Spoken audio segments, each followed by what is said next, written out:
into the 12 steps. And, the 12 steps, anyway, I'm messing with my hair there. The 12 steps will work for any problem that you have.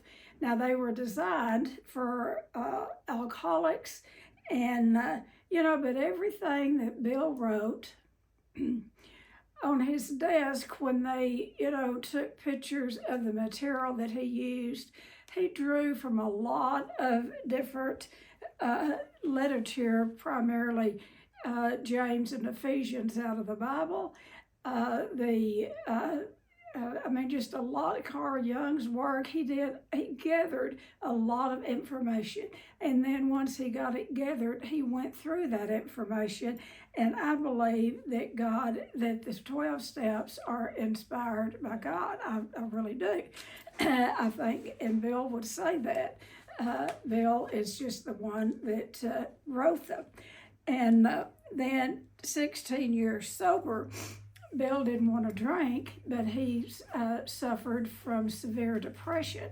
So he didn't want to drink, but he wanted to kill himself. So after, he wrote the big book of Alcoholics Anonymous, then 12 years later, he wrote this book. It's the 12 and 12, and it expands on the 12 steps out of the big book. Some people like it, some don't. You take what you can use, leave the rest. I love the 12 and 12. I kind of cut my teeth on it because of the sponsor that I had. She would do the Al-Anon literature, the big book, and the 12 and 12. So to just briefly go through the steps, basically is step one is, what is the problem? If we do not figure out what the problem is, we're not going to ever find a solution. So when you figure out that you have a problem, whether it's alcohol, drugs, overeating, addicted to people is called codependency, any process addiction like shopping, credit card abuse, you name it. There are gambling. Gambling is the granddaddy of all the process addictions, because actually every time we use any addiction, we're gambling for our life is what we're doing. So it was written for alcoholics, and I thought that they had loaned their program to the rest of us, with other addictions. And when I visited the World Service Office up in New York City many years ago, I was, kind of thanking the guide.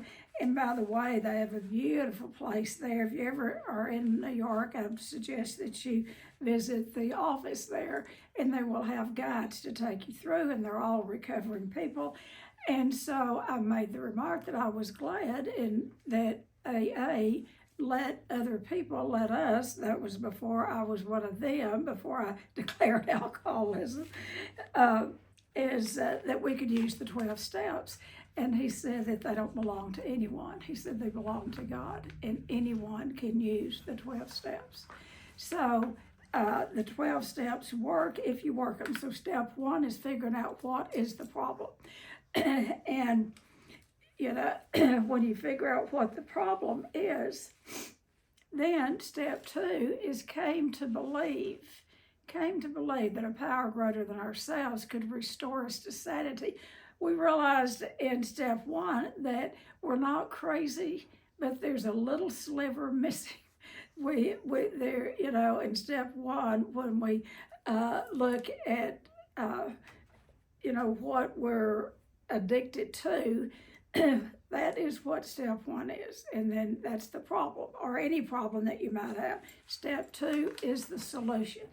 And there's really been no movement yet as far as recovery. Now, you're doing some things, and we recommend that you do this sober. We do recommend that you do this when you're clean of an addiction because your brain's going to be working. We also encourage you, this is not a help yourself program, we encourage you to get a sponsor and work these steps with a sponsor. And how you get a sponsor is you find somebody that has what you want. Then you ask them, will you sponsor me? And how you find those folks is you go to meetings. You either go to meetings there's so many Zoom meetings now since the pandemic, and there's face-to-face meetings that you can find a sponsor on Zoom meetings and you can see them. So they will take you through the steps the way they were. Some people do them real quick, some will hold you up for months.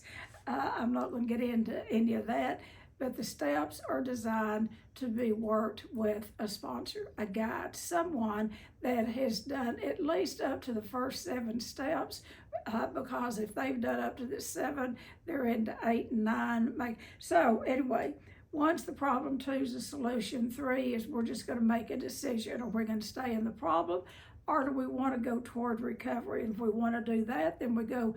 The next sentence, it says after step 3, we go right into an inventory.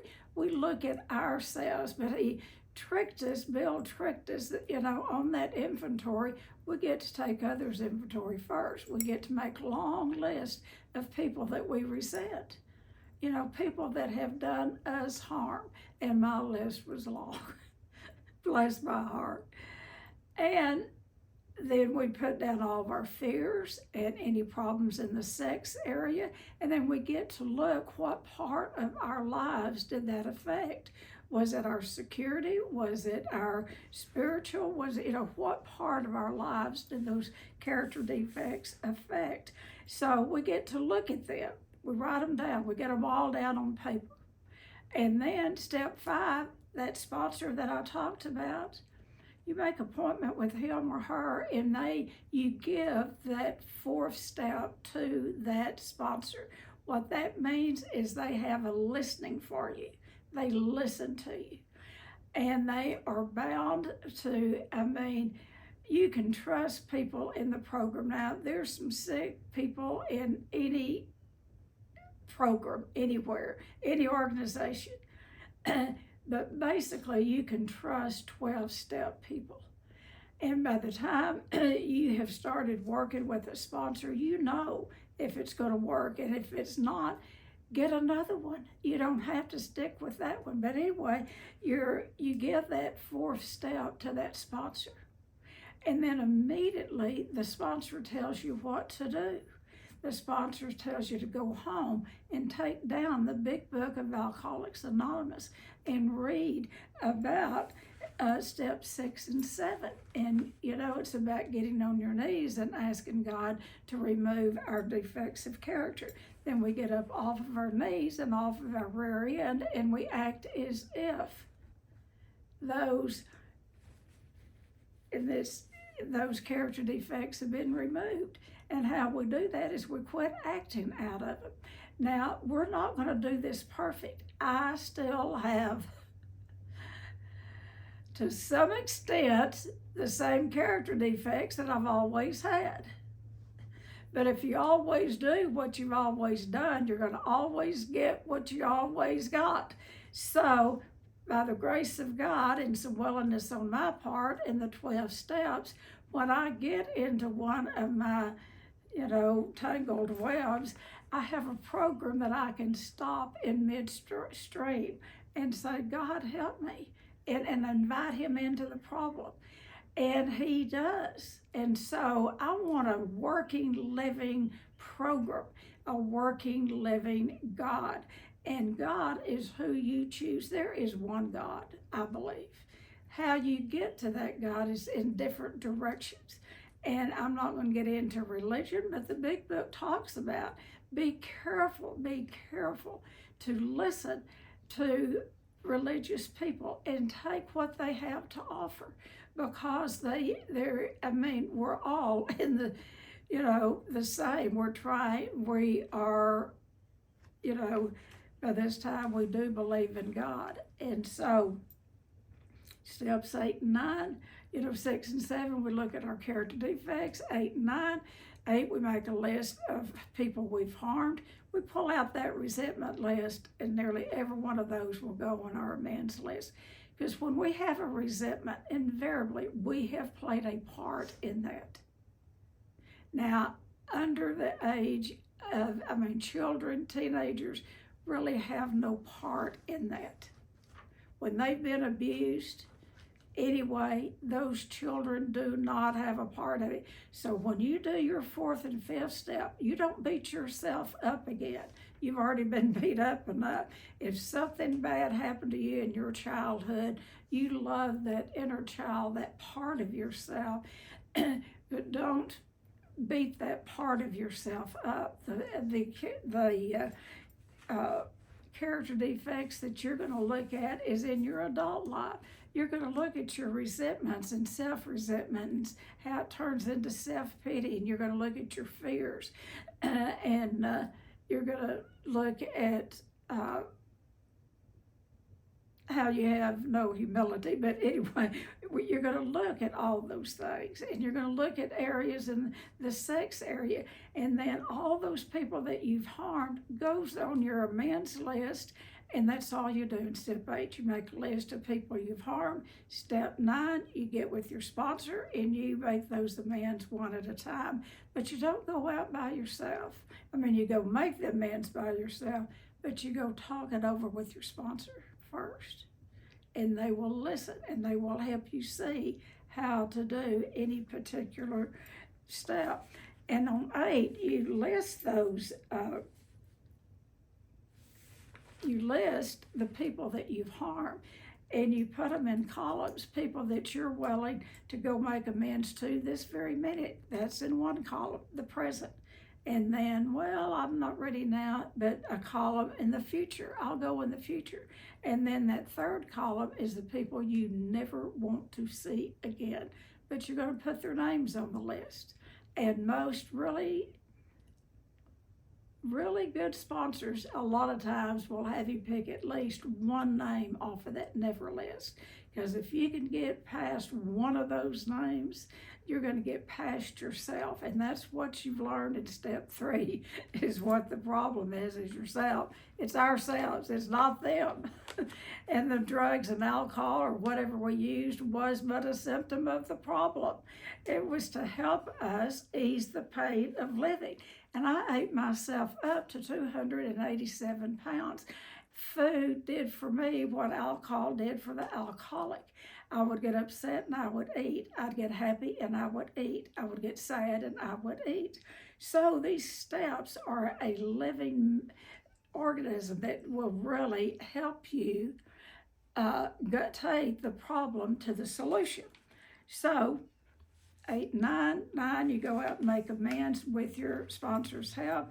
And then step 10, we did that last week. I love step 10. It's actually doing the first 9 steps over every day. Every day.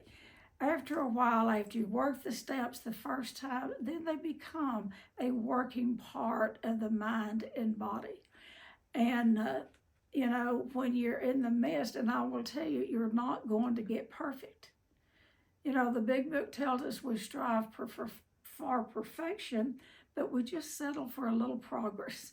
We're not going to do this deal perfect, but we're going to get better as we go along, not bitter. Some of us have been real bitter, but we're going to get better. And so that brings us up to step 11. In step 3, we made, in step 2, we learned what the solution was, and that is came to believe that a power greater than myself could restore me to sanity. And then step 3 is we made a decision. Do we want to continue to run our lives, or do we want to turn it over to the God of our understanding? This is a spiritual way of life. It's not about religion. It's about spiritual. It's spiritual. It is about a deep relationship with the God of your understanding. But the 12 steps works like this. Ourselves, God first, God, and then ourselves. If we're not in there, we can't do anything. And then another human being. It works with the triangle. God, ourselves, and another human being that has been there, done that, and can take us through it. You need to find someone to go to a 12-step program that's designed for the problem that you have. And any problem you have, there is really a 12-step program for it. because it's important to get with like kind so we have that understanding. Because if you don't, I tried working with AA women and they were good sponsors. I mean, this is years ago before I started drinking, maybe anyway. And they were great sponsors and they knew the book and all, but they didn't know eating disorders. They didn't know that I was eating myself to death. And they would say, oh, let's just go have a cup of coffee and a piece of pie. It won't hurt you. So it's important to get with people who understand, that have the same problem that you have. So step 11, we made conscious contact the first time in step 3. And then step 11 is sought through prayer and meditation to improve our conscious contact with God as we understood Him, praying only for the knowledge of His will and the power to carry that out. That's what step 11 is. And sought through prayer and meditation to improve our conscious contact with God. You know, that conscious contact with God that we made in step 3. It's the same God, but we're hoping that your relationship with Him or her is stronger now in step 11 since you've done the first 10 steps. Okay, so would you go back there and get me my big book? We're confronted every single solitary day with a lack of information. We have a hard time making decisions. We're flooded with information, but we don't know what's true and what's not true. So it's indecision is a part of being a human being. We're going to be indecisive about things. Well, I'm painting my house. Do I paint it red or do I paint it white? That's indecision. You're going to have to make a decision. I made it. I painted it. My house is red and white. So, step 11, when we get to step 11, I'm dry. Okay, what we are going to look at, here's a few things that step 11 is.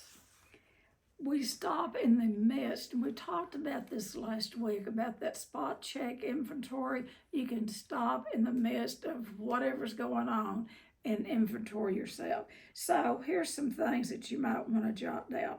How you work step 11 is sometimes, as addicts particularly, it's like we can just go crazy. It's like we nail one foot down on the ground, on the floor, and then we go around in circles, just round and round and round and round, trying to figure it out, what to do next, while our foot is nailed to the floor. And it's hurting bad, but we're going around in circles. So the first thing that we do is we stop. We stop. We push the pause button. Push the pause button. And we realize that we don't know what to do when we're in the midst of a problem. Most of the time, when I'm in the midst of it and it's churning and I'm churning it up, I don't know. We don't realize really what to do in the midst of a problem. And so the third thing is we give up on ourselves. We quit trying to figure it out. We give it up. We say, okay, God, I can't do this by myself. Because by ourselves, we are nothing. The book tells us about that. By ourselves, we are nothing.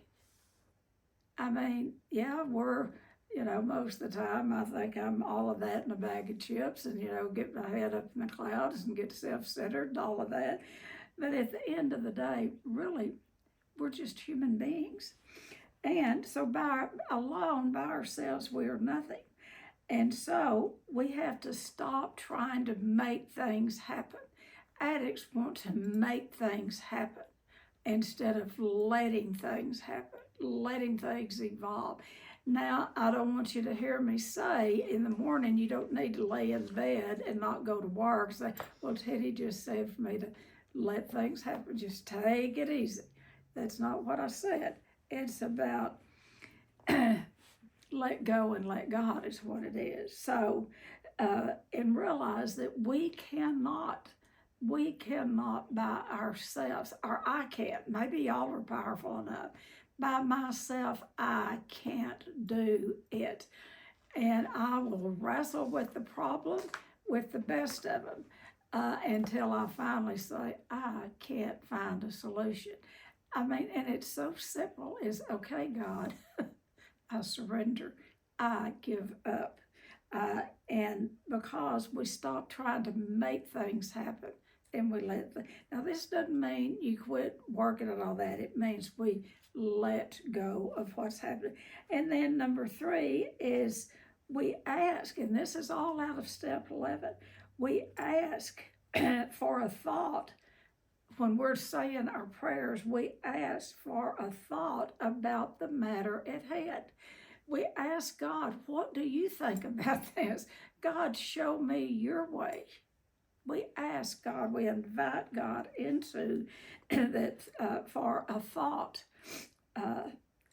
about the matter at hand. And number 5,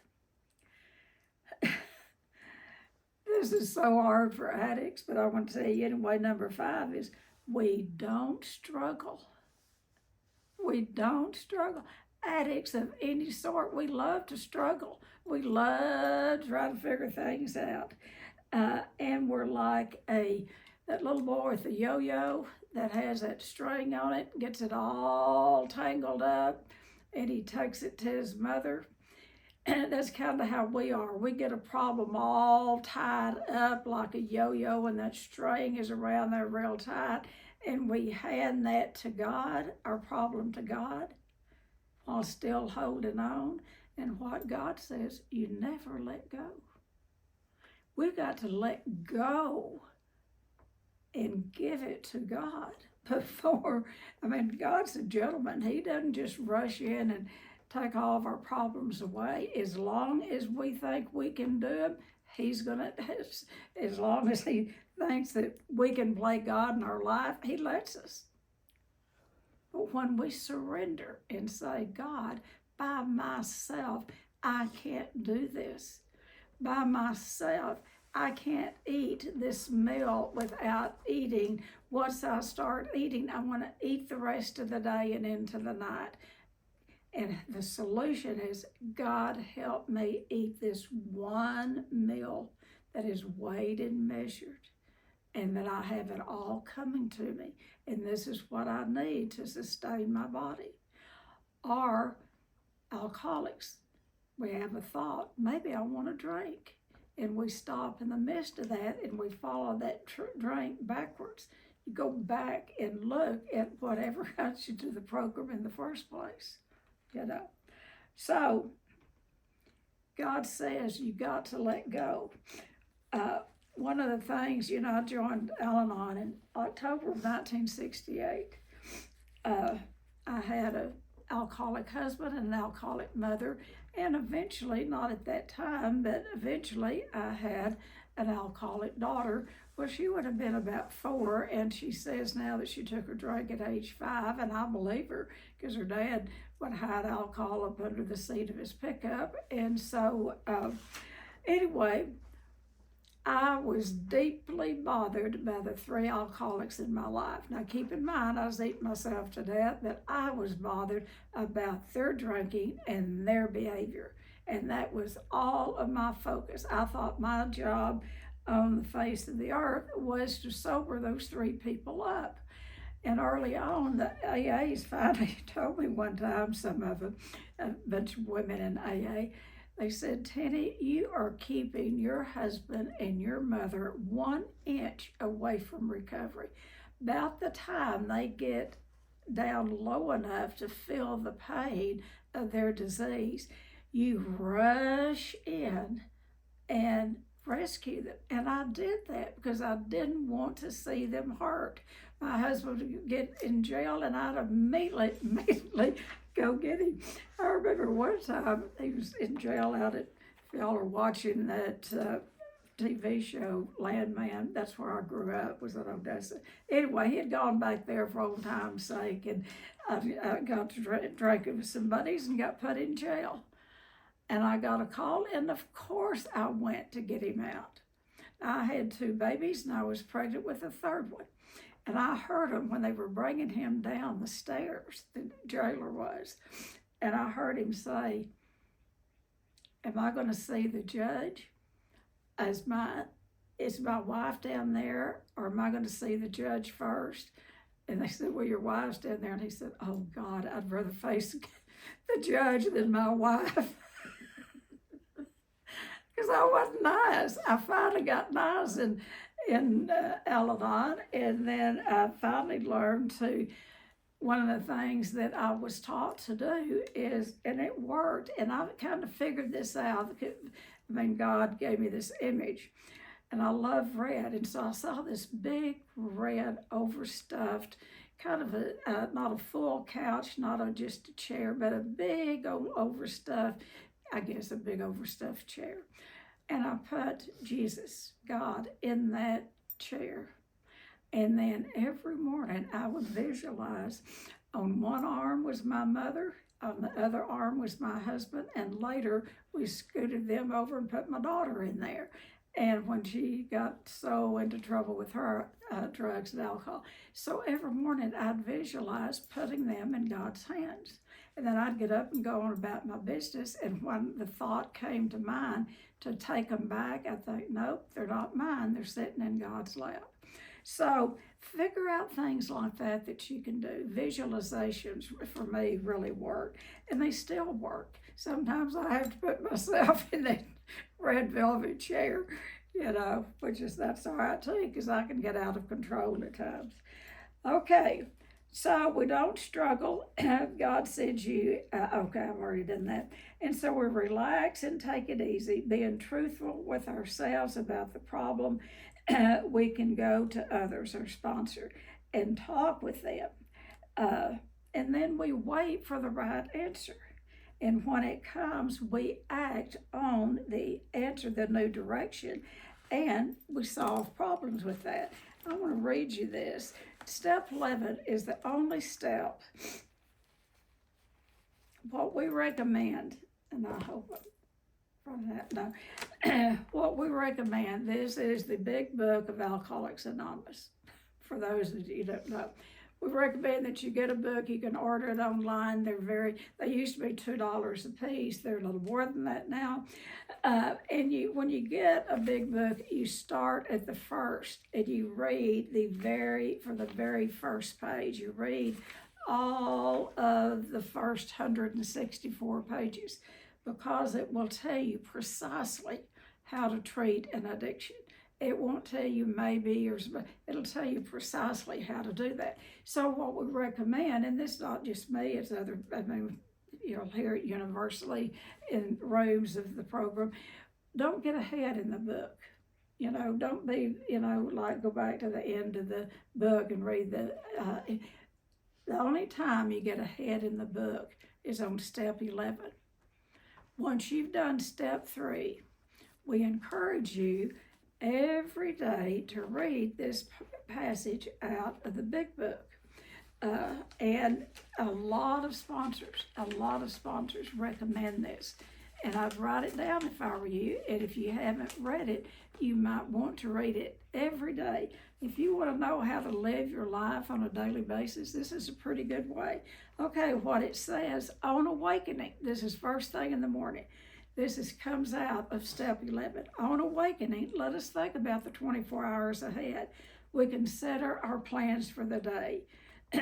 Before we begin, we ask God, we invite God in, we ask God to direct our thinking, especially asking that it be divorced from self-pity, because that's what we eat and drink and do everything else over, dishonest or self-seeking motives.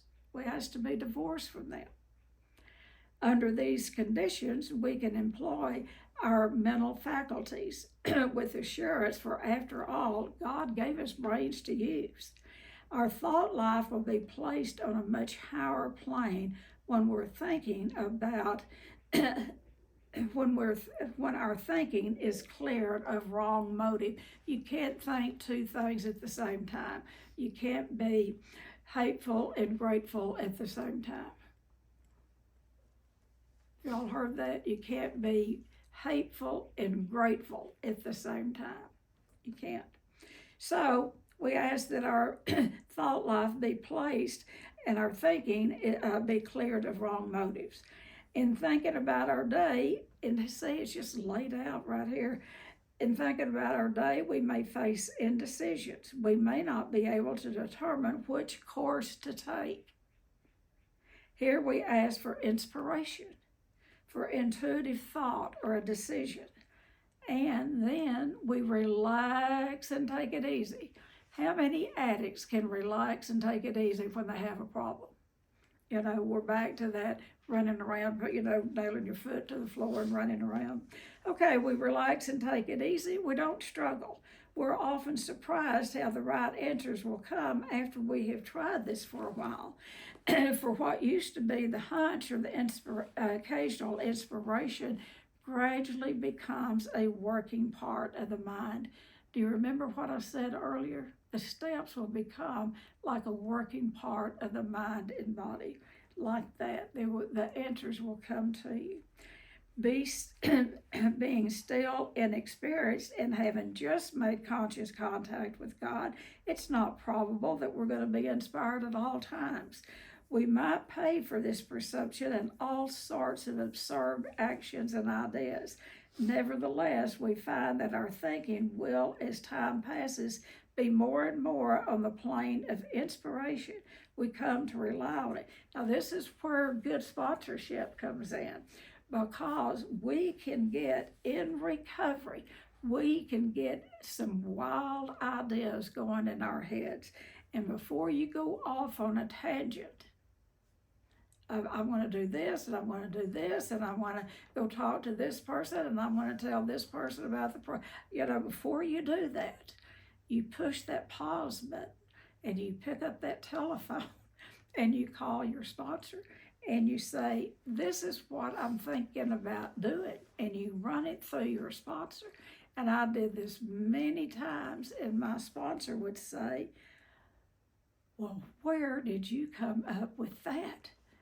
How did you come up with that? She said, let's just put that over here on the shelf, and later on, if we want to pick that back up, well, we know where it is, but don't act on it right now.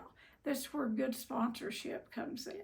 They will guide you and keep you from getting in more messes than we will. So, all righty, we usually conclude the period of meditation with a prayer that we be shown all through the day what our next step will be.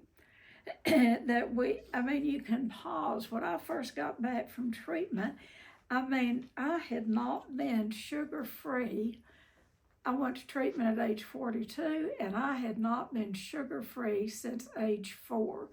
And something tragic happened. I experienced it. I started eating candy, and I never got enough.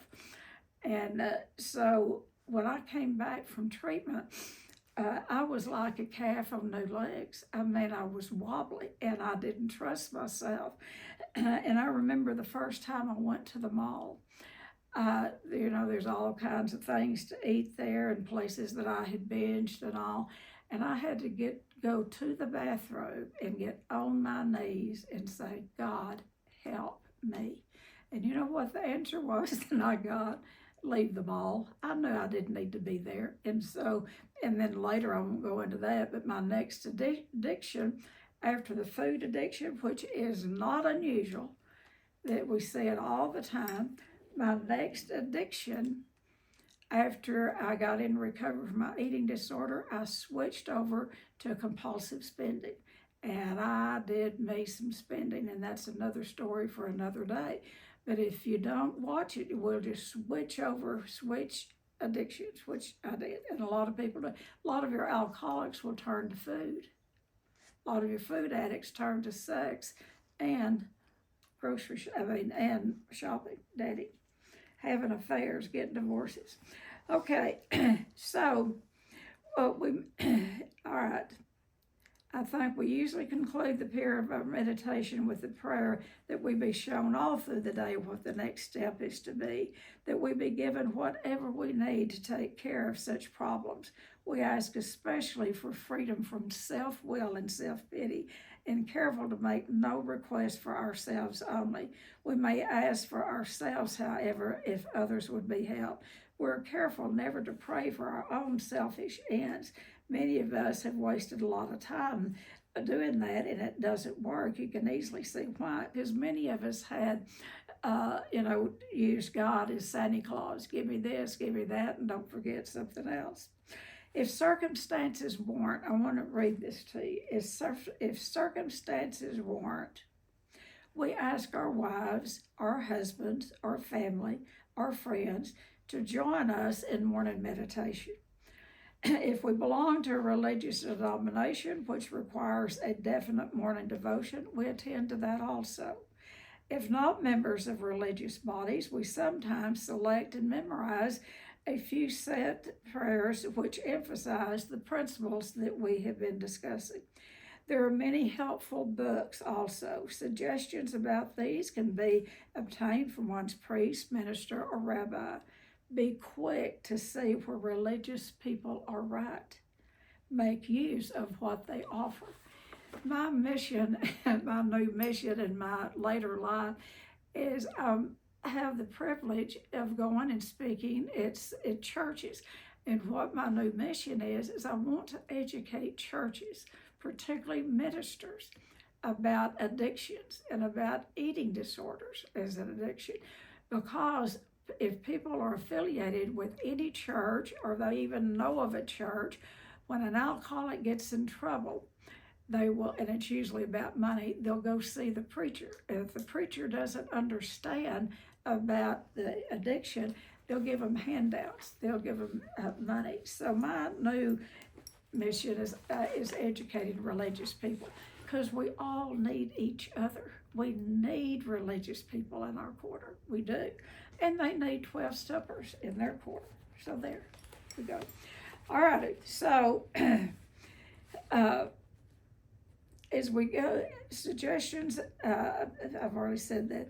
Be quick to see where religious people are right. Make use of what they have to offer.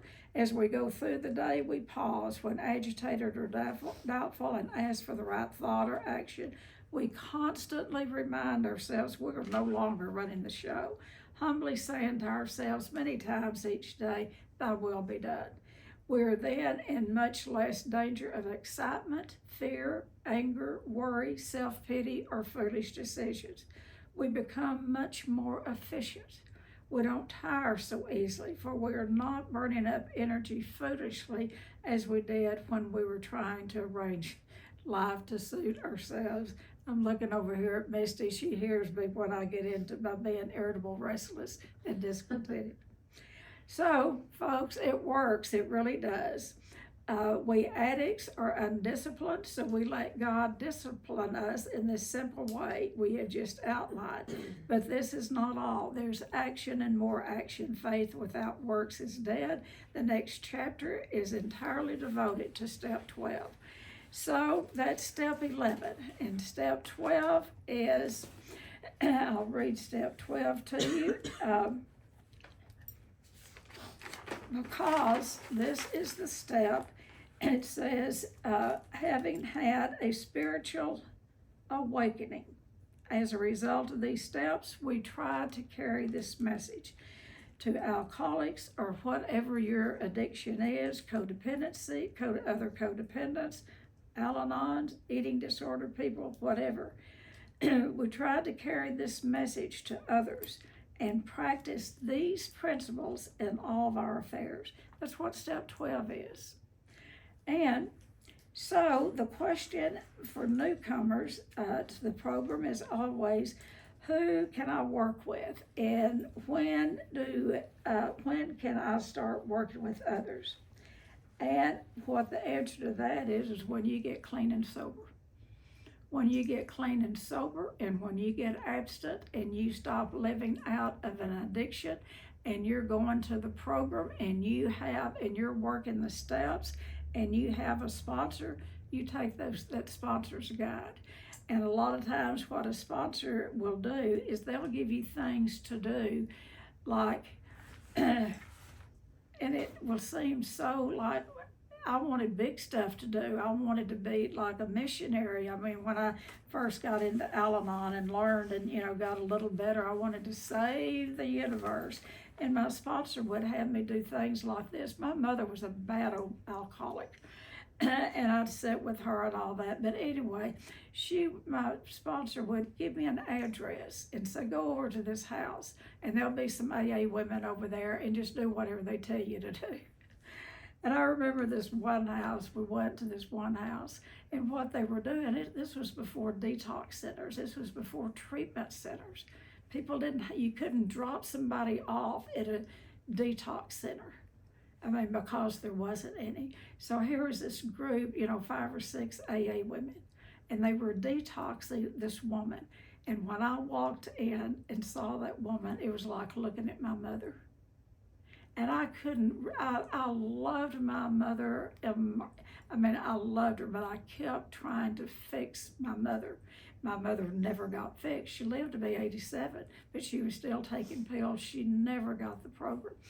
But what they wanted me to do while they were working with this woman, and what they would do is give her, how they would detox somebody, they would take their drug of choice, whether it was scotch or vodka or whiskey or whatever, and they would give them, start out with an ounce and then, taper it off throughout the next 24 hours.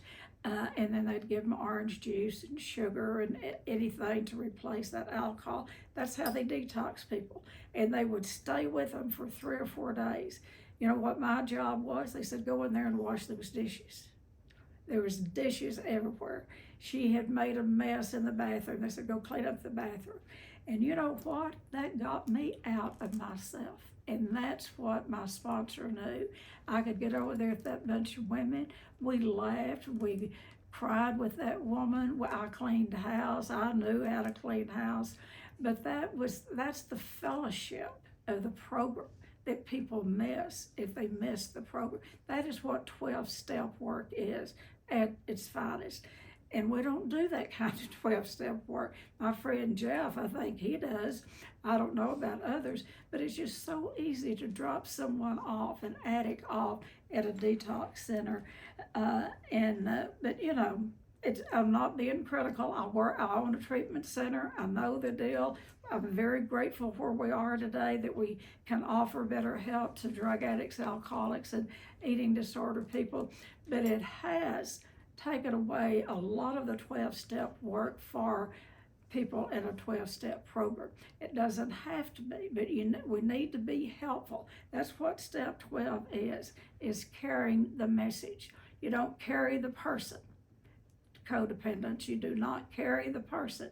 You carry the message of recovery. So,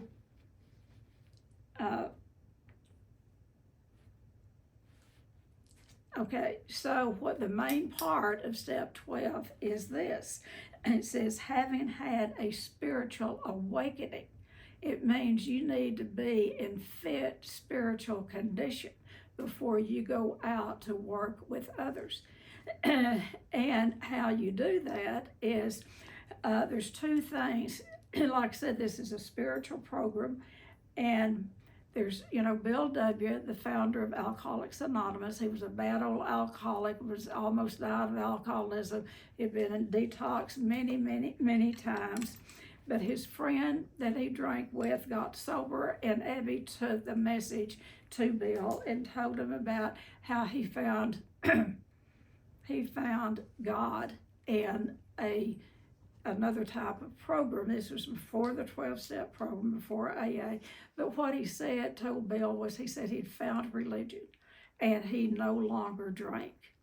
And Bill wasn't interested that morning in listening about God because he had already started drinking. He felt like that there was no help for him. They had tried it all, him and his wife. So later on during the day, he got worse. The story goes, his wife Lois took him back to St. John's Hospital, where little Dr. Silkworth, he loved alcoholics, and he was there. And what he told Lois and Bill, he said, I don't know another thing to do. I don't know what to do other than lock you up in a sanitarium and leave you there for the rest of your life. I don't, get you away where you can't ever get the drug alcohol. And Bill laid on that bed, and he had gone to church when he was a young kid, and and he did believe in God, but he was more of an agnostic. An agnostic is someone who believes in God but takes no action. And so he laid on that bed and he prayed a simple prayer: God, help me. And instantly, in a flash of light, Bill had what we call a spiritual experience. Like Paul on Damascus Road, Paul was on that road he was going to collect those taxes, and his name was Saul, and he was a bad, awful man. And like that, Jesus changed him, and even changed his name from Saul to Paul. That is a spiritual experience. That's what Bill W. had, a spirit. And never, ever again did he want to drink. The desire to drink was removed immediately from him. That's a spiritual experience. And I've been in this business for almost 50 years. I was figuring up last night, almost 50 years. And I can count on one hand the people that I've seen have complete psychic change that's brought about through a spiritual experience that is that quick flash of light spiritual experience. Most of us have what we call a spiritual awakening. Like Dr. Bob, he was a religious man. He is the co-founder of Alcoholics Anonymous. He was a very religious man. And he prayed, and his wife prayed, and everybody prayed for his sobriety. And he did get sober. I won't tell you that story, you probably know it. But Bill came to town and he met Bill W. and Bill told him his story. And so Dr. Bob got sober. But for 2 years, every day he wanted to drink. And the way he kept from drinking is he'd go to his doctor's office at work, and then he'd go out in the gutters and out by behind the alleys and all, and he'd find drunks to work with, and he'd bring them home to their house, and they would sober him up. That's how he stayed sober, was working with others, although he had the desire to drink himself. 2 years later, that desire was removed from Bob, and it never returned. So we got two illustrations of a spiritual experience and a spiritual awakening. And they were changed, those men were changed. And we see that happening across the board in all 12-step groups. People change through, and what that means, how they change, is they find a God of their understanding, and God relieves them of the addiction, whether it's codependency, whatever it is. And so once you've had a spiritual experience or a spiritual awakening, you have something to share with someone else. And because you can't give someone something that you don't have. If you never have been to New York City, please don't try to tell somebody how to get back from New York, because you haven't been. Don't try to tell somebody how it feels to be clean and sober and abstinent from their addiction if you're not, and if you haven't had a spiritual experience or a spiritual awakening. You don't know what you're talking about. You don't. You do not know. Now, what you can do, you can go early on. You can go and work with others. You can work with others. But what you do is you tell them your story. You tell them how you used to be, how bad you got in your addiction, what happened to you, and how you are today. That is 12-step work. It's never changed. What saddens me today is I don't think we do enough. And I'm talking to myself. Do we do enough 12-step work anymore? This is my 12-step work. thank you for allowing me. I mean, this is part of my 12-step work, is being able to give for free and for fun. You guys help me a lot more than I help you, because I've been able to share these 12 steps with you. They've changed my life, my husband's life, my family's life, and lots of thousands of others. So that's what I have, and I've used it nearly all the time.